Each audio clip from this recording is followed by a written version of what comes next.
tudo bem com vocês? Hoje eu vou mostrar para vocês um comprimento matemático assim, ó, π. Eu sou Alex Duarte, o assunto é matemática e nós vamos continuar nossos estudos de geometria analítica, equação da reta, primeira parte. Antes da gente começar com a equação da reta propriamente dita, vamos lembrar qual que é o propósito da geometria analítica. Na matemática, a geometria analítica é o estudo da geometria por meio de um sistema de coordenadas. No plano, nós vimos as coordenadas x e y, abscissa e ordenada. Ela estabelece uma correspondência entre objetos geométricos e as suas equações. Então, são dois mundos. Num mundo, nós temos um ponto, uma reta, um círculo, uma parábola. E no outro mundo, nós temos as equações ou as coordenadas desses objetos. Tudo que acontece geometricamente, acontece algebricamente. E tudo que acontece algebricamente, acontece geometricamente. O que torna possível resolver problemas geométricos algebricamente e visualizar problemas algébricos geometricamente. Pessoas, então essa é a vantagem. Nós temos agora uma representação dupla de cada objeto, uma geométrica e uma algébrica, e nós podemos intercambiar entre elas. Ela é muito utilizada na ciência da computação e também nas engenharias. Então, o primeiro exemplo, nós temos aqui uma curva muito esquisita, formada de 3 partes, como vocês podem ver, e nós temos uma equação que representa essa curva. Não são parábolas, essa curva aqui nem nome tem. E nós podemos afirmar que o ponto P, 1, 2, que está destacado na figura, ou seja, o x do ponto é 1 e o y do ponto é 2, pertence a essa curva. E nós vamos checar isso na própria equação da curva. X ao quadrado vezes y mais x vezes y ao cubo igual a 10. Notem, então, que esta equação representa os 3 pedaços ao mesmo tempo. Então, vamos testar o ponto P, 1, 2. Vamos substituir nesta equação o x do ponto P, que é 1, e o y do ponto P, que é 2. Então, vamos lá. X ao quadrado ficou 1 ao quadrado, vezes o y do ponto é 2, mais o x do ponto é 1 novamente, vezes o y ao cubo é 2 ao cubo. Estamos afirmando que isso aqui tem que dar 10. Fazendo a conta, 1 ao quadrado dá 1, vezes 2, mais 1 vezes 2 elevado ao cubo dá 8. Isso deve dar 10. E, finalmente, 1 vezes 2 dá 2, mais 1 vezes 8 dá 8, igual a 10. 2 mais 8 igual a 10. Então, aqui estamos verificando algebricamente que este ponto, de fato, está em cima da curva. Pessoas, é claro que no ensino médio você não vai estudar curvas complexas como esta, mas isso é para dar uma ideia de que tudo que acontece geometricamente acontece algebricamente. E tudo que acontece algebricamente acontece geometricamente. Pensa assim, de maneira simples. O que satisfaz a equação está na curva. O que está na curva satisfaz a equação. Ao contrário, o que não satisfaz a equação não está na geometria, na curva. E o que não está na curva não satisfaz a equação. É uma correspondência. Bom, e o que nós queremos aprender a resolver hoje? A seguinte questão. No plano cartesiano, dados 2 pontos distintos, A e B, como achar uma equação para a única reta que passa por esses 2 pontos? Então, vocês sabem que se nós fixamos 2 pontos, só existe uma reta que passa por esses 2 pontos distintos. Nós conseguimos desenhar essa reta. O que nós queremos fazer agora é, no plano cartesiano, achar uma equação que representa esse objeto, que é a reta. Então, nós queremos passar do desenho que nós conhecemos para uma representação algébrica, ou seja, uma equação. Antes disso, precisamos revisar alguns tópicos do segundo ano. Vamos lembrar aqui que é uma matriz? Uma matriz é uma tabela de números. Aqui está representada uma matriz que é uma captura de tela de algumas células de uma planilha. Então, nós vemos aqui linha 1, linha 2, linha 3, coluna A, coluna B, coluna C, coluna D. Então, essa tabela de números é organizada em filas horizontais, chamadas linhas, e filas verticais, chamadas colunas. É uma matriz de números. Aqui eu escolhi só números inteiros não negativos, mas poderia ser qualquer tipo de número. Então, aqui nós temos a primeira linha, a segunda linha, a terceira linha. No Excel são representadas por letras, mas na matemática a gente pode representar por números. A primeira coluna, a segunda coluna, a terceira coluna e a quarta coluna. Esta matriz é chamada uma matriz 3 por 4. Significa o quê? Que ela tem 3 linhas por 4 colunas. Sempre nessa ordem. Primeiro você indica o número de linhas e depois o número de colunas. Esta matriz é uma matriz retangular, ela tem um aspecto retangular. Quando a matriz é quadrada, ou seja, quando o número de linhas é igual ao número de colunas, existe um outro conceito chamado determinante. E o que é determinante? Se a matriz é quadrada, ela vai ter um número associado a ela. E nós vamos aprender como que se calcula esse número. A regra mais popular para calcular esse número é conhecida como regra de Sarry, que é um matemático francês. Bom, a matriz, que está sendo chamada aqui de M, sempre a letra maiúscula, pode ser representada com parênteses ou com colchetes. Então, aqui nós temos uma matriz 3 por 3, 3 linhas por 3 colunas. E o nosso objetivo é achar o determinante de M, representado por det. Aqui embaixo a mesma coisa, só que se você preferir, você pode representar a matriz com colchetes em vez de parênteses. E nós queremos saber o determinante dessa matriz, ou seja, como que nós calculamos esse número que está associado a uma matriz quadrada. Na aula de hoje, só nos interessa o caso 3 por 3, que é o que nós vamos usar. O determinante em si, que é o número, é representado por 2 barras verticais.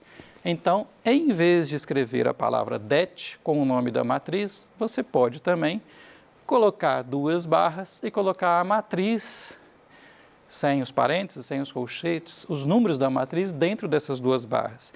Então, aqui é a matriz em si. E aqui embaixo não é a matriz, já é o determinante associado a essa matriz. Mas como que calcula? Então, nós queremos calcular este determinante do exemplo. Bom, nós começamos da seguinte maneira. Nós vamos repetir à direita do cálculo aqui as 2 primeiras colunas. Então, a coluna 1, menos 1 e 2 foi repetida aqui. E a segunda coluna, 2, 0, 2, foi repetida aqui. Nós fizemos uma cópia, um Ctrl+C, Ctrl+V, das 2 primeiras colunas à direita do cálculo. Em seguida, feito isso, nós vamos multiplicar nas diagonais. Pessoas, esta diagonal da matriz é conhecida como diagonal principal, a que começa no canto superior esquerdo e termina aqui no canto inferior direito, 1, 0, 3. Então, nós temos aqui 3 produtos no sentido da diagonal principal. O que eu quis dizer com estes sinais de mais? Quer dizer que vai dar positivo? Não. Quer dizer que nós vamos fazer o produto e vamos manter o sinal que a gente encontrar. Então, 1 vezes 0 vezes 3 deu 0. Você não precisava nem escrever. 2 vezes 4, 8. Vezes 2, 16. Então, 2 vezes 4 vezes 2, mais 16.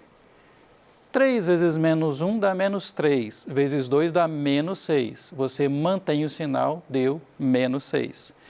Lembrem-se que é produto, não é soma. Então, no sentido da diagonal principal, você faz o produto e mantém o sinal. Se for positivo, fica positivo. Se for negativo, fica negativo. No outro sentido, esta outra diagonal é conhecida como diagonal secundária. Você também vai fazer o produto, só que você vai trocar o sinal do resultado. Bom, para o 0 não fez diferença. 3 vezes 0 vezes 2 dá 0. Na outra, 1 vezes 4 vezes 2 daria 8. Mas trocando o sinal, você vai colocar menos 8. E, finalmente, na terceira diagonal, 2 vezes menos 1 dá menos 2, vezes 3 daria menos 6. Como você vai trocar o sinal, você vai colocar mais 6. 3 produtos mantendo o sinal, 3 produtos trocando o sinal. E fazendo essa conta, nós podemos cortar menos 6 com mais 6, deu 16 menos 8, 8. Quer dizer que esta matriz tem um número associado a ela, que é o número 8.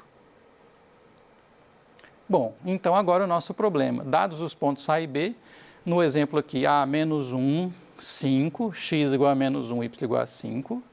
E o ponto B, x igual a 2, y igual a 14. Está aqui a reta que foi chamada de R, que passa por esses dois pontos. Como nós vamos achar uma equação para a reta R? Então, nós vamos montar exatamente um determinante.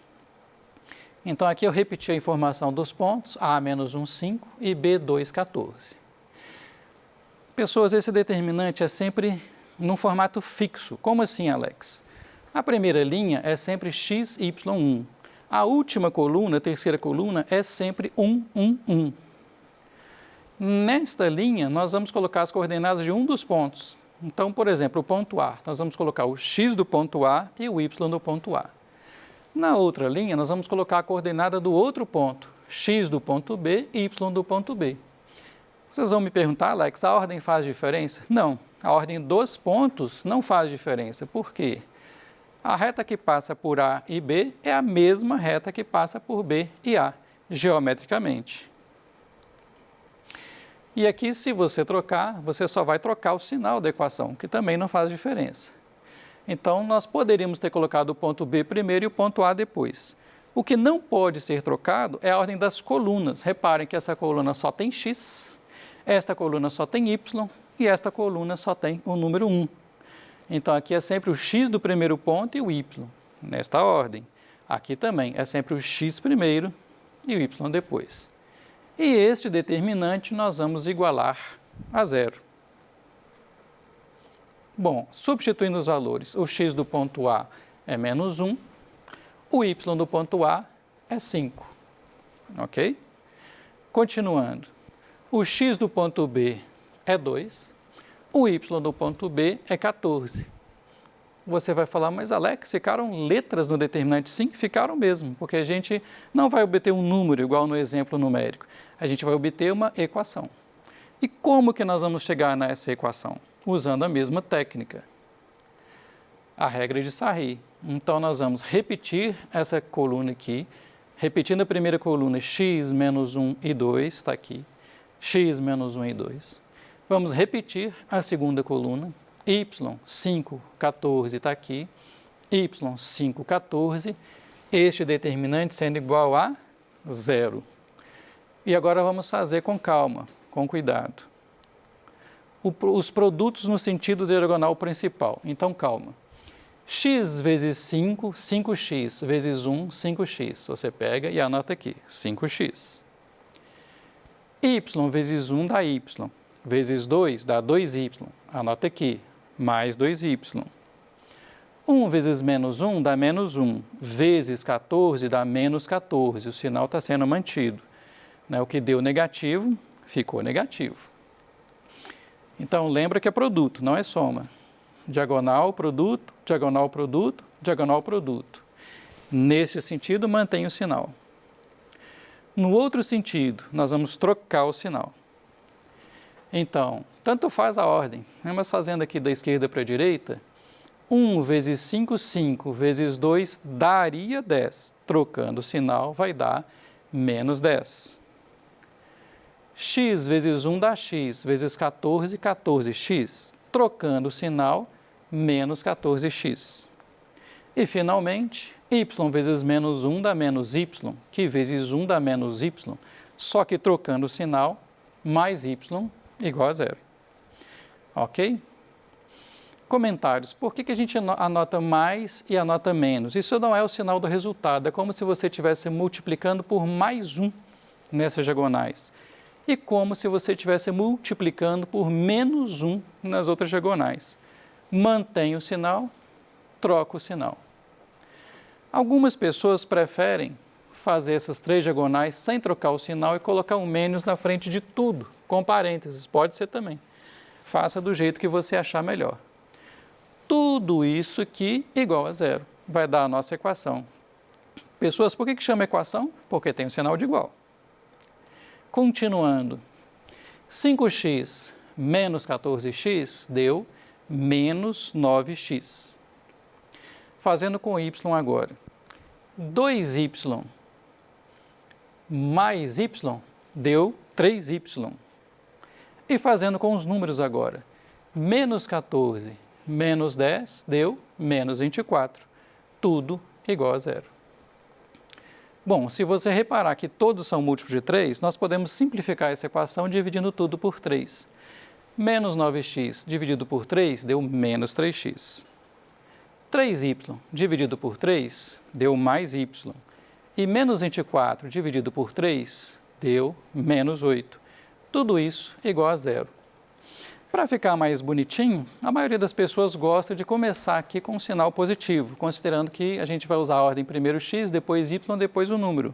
Então, nós podemos multiplicar tudo por menos 1, o menos 3x trocando de sinal dá 3x, o y trocando o sinal dá menos y, e o menos 8 trocando o sinal deu mais 8. Então, ficou 3x menos y mais 8 igual a zero. Gente, na matemática, essa equação, né, que tem todo mundo igual a zero, geralmente é chamada de equação geral.